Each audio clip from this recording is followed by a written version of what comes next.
स्वामी समर्थ. मी शर्मिला. माझ्या या यूट्यूब चॅनेलमध्ये माझ्या सगळ्या गोड यूट्यूब फॅमिलीचं पुन्हा एकदा नव्याने स्वागत करते. तुमच्या मनातील सगळ्या चांगल्या इच्छा स्वामी महाराज पूर्ण करोत, हीच स्वामी महाराजांच्या चरणी प्रार्थना करते आणि आपल्या याच्या नवीन व्हिडिओला सुरुवात करते. बघा, लक्ष्मी कृपा प्राप्त होण्यासाठी तुम्हाला तुळशीजवळ या 5 पैकी जमतील तेवढ्या वस्तू ठेवायच्या आहेत, किंवा जमल्यास शुक्रवारी संध्याकाळी तुम्ही हा उपाय करू शकता. शुक्रवार हा देवीचा वार असतो आणि माता लक्ष्मीची उपासना करण्यासाठी आपण शुक्रवारी माता लक्ष्मीची पूजा करतो. म्हणजेच देवीला शुक्रवार हा समर्पित असतो. त्यामुळे शुक्रवारी किंवा कोणत्याही दिवशी तुम्ही तुळशीजवळ या 5 पैकी तुम्हाला जमेल एवढ्या वस्तू नक्की ठेवा. तुम्हाला जर 5ही वस्तू ठेवणं शक्य झालं तर तुम्ही 5ही वस्तू ठेवू शकता. जर तुम्ही एक वस्तू ठेवली तरीही चालेल. असं काही नाही की 5 पैकी 5च वस्तू ठेवल्या पाहिजेत. बघा, आपण आपल्या संसारासाठी, घरातील व्यक्तींसाठी बऱ्याचशा सेवा आणि उपाय करत असतो. त्यालाच जोड म्हणून ज्योतिषशास्त्रामध्ये तुम्हाला काही उपाय सांगितले आहेत. आणि तुळशी बघा, हिला खूप महत्त्वाचं स्थान आहे. तुळशीला माता लक्ष्मीचं स्वरूप समजलं जातं आणि तुळस ही श्रीहरी विष्णूंना अतिशय प्रिय आहे. तुळशीला आपण विष्णुप्रिय देखील म्हणत असतो. आपल्या घरामध्ये, आपल्या वास्तूमध्ये सुखशांती जी आहे किंवा जे समाधान आहे ते भरभरून टिकण्यासाठी काही उपाय आपल्याला करावे लागतात. त्यामुळे तुळशी मातेच्या पूजेमध्ये आपल्याला काही नियम पाळले पाहिजेत. काही गोष्टी आपण आवर्जून केल्या पाहिजेत. तुळशी ही श्रीहरी विष्णूंना प्रिय असते.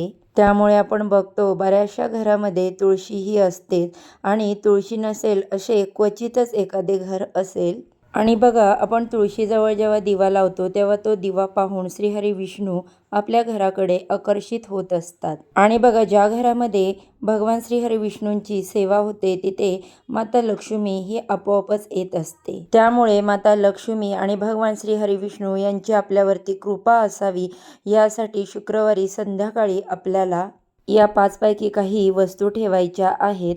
तर त्यातील सगळ्यात पहिली वस्तू गोमती चक्र. गोमती चक्र हे माता लक्ष्मीचे अत्यंत प्रिय आहे आणि गोमती चक्राकडे माता लक्ष्मी जी आहे ती आकर्षित होत असते. ज्या घरामध्ये गोमती चक्र असतं तिथे माता लक्ष्मीचा विशेष कृपा आशीर्वाद राहतो. तर शुक्रवारी तुम्हाला एक गोमती चक्र घ्यायचं आहे आणि तुळशीजवळ आणि त्याला गंगाजल किंवा गोमूत्राने स्वच्छ धुवून तुळशीच्या रोपामध्ये ठेवायचं आहे. बघा, गोमती चक्र हे तुम्हाला जिथे देवाचं सामान मिळतं पूजेचं तिथे अगदी सहजपणे मिळून जाईल. जसं तुम्ही तुळशीला हळद कुंकू अक्षदा अर्पण करता त्याचप्रमाणे गोमती चक्राला देखील तुम्हाला हळद कुंकू आणि अक्षदा अर्पण करायच्या आहे. त्यानंतर दुसरी वस्तू म्हणजे चांदीचे नाणे. चांदीचे नाणे हे ठेवल्यामुळे काय होते तर माता लक्ष्मी ही चांदीच्या नाण्याकडे आकर्षित होत असते. अगदी छोटंसं तुम्ही चांदीचं नाणी तुळशीजवळ ठेवलं तरी देखील चालेल. चांदीचं नाणं तुळशीजवळ ठेवल्यामुळे तुमच्या घरामधील आर्थिक समस्या दूर होतात आणि माता लक्ष्मीचा कृपा आशीर्वाद कायम तुमच्या घरावरती राहतो. वास्तू परिपूर्ण सुखसमृद्धीने होत असते. त्यामुळे जमल्यास अगदी छोटंसं नाणं तुम्हाला तुळशीजवळ ठेवायचं आहे. यानंतर बघा, बऱ्याचशा स्त्रिया तुळशीजवळ ही एक वस्तू ठेवत असतात, ते म्हणजे शाळीग्राम. तुळशीजवळ शालिग्राम ठेवणं अत्यंत महत्त्वाचं आणि शुभ मानलं जातं.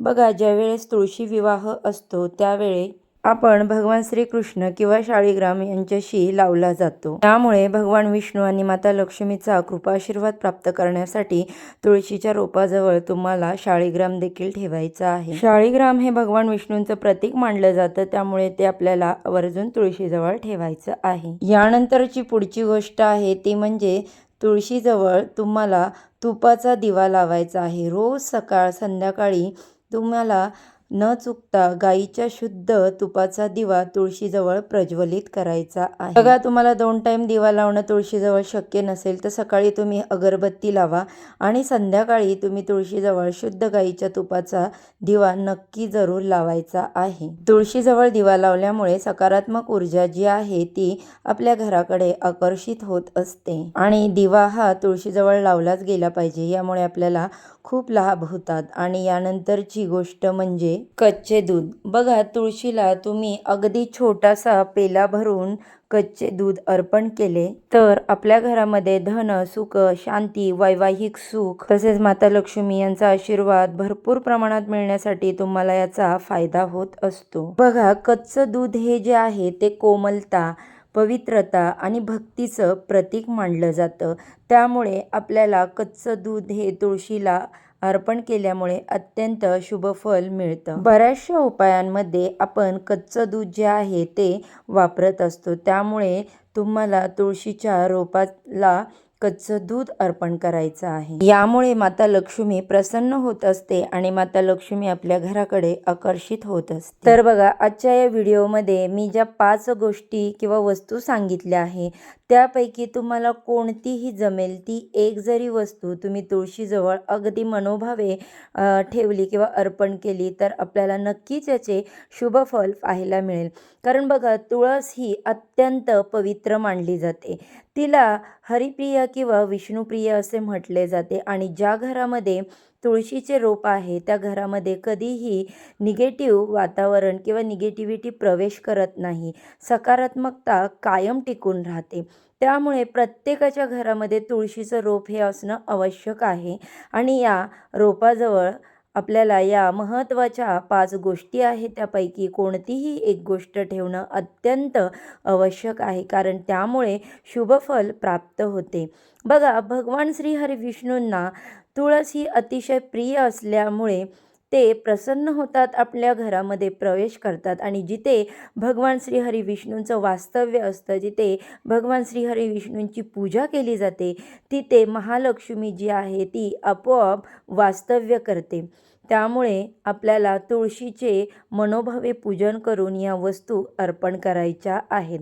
तर बघा, आजच्या या व्हिडिओमध्ये मी जी माहिती तुम्हाला सांगितली किंवा ज्या वस्तू आहेत आपल्याला तुळशीला अर्पण करायच्या आहेत त्याबद्दल जी माहिती मी तुम्हाला दिली, तर ही माहिती तुम्हाला थोडी जरी आवडली असेल किंवा हेल्पफुल वाटत असेल तर ती तुमच्या कुटुंबासोबत किंवा मित्रमैत्रिणींसोबत शेअर करा आणि व्हिडिओ आवडला तर व्हिडिओला लाईक करा, चॅनलला सबस्क्राईब करा आणि असेच छान छान नवनवीन व्हिडिओ पाहण्यासाठी बेल आयकॉनला देखील क्लिक करा. ज्यामुळे काय होईल, मी जेव्हा पण माझ्या चॅनेलवरती नवीन व्हिडिओज अपलोड करेन त्याचे नोटिफिकेशन अगदी सहजपणे तुमच्यापर्यंत पोहोचेल आणि तुम्ही एक पण व्हिडिओ मिस करणार नाही. चला तर मग आजच्या व्हिडिओचा मी इथेच एंड करते. उद्या अशाच व्हिडिओ छानशा माहितीबरोबर पुन्हा नव्याने भेटूया. सर्वांना श्री स्वामी समर्थ.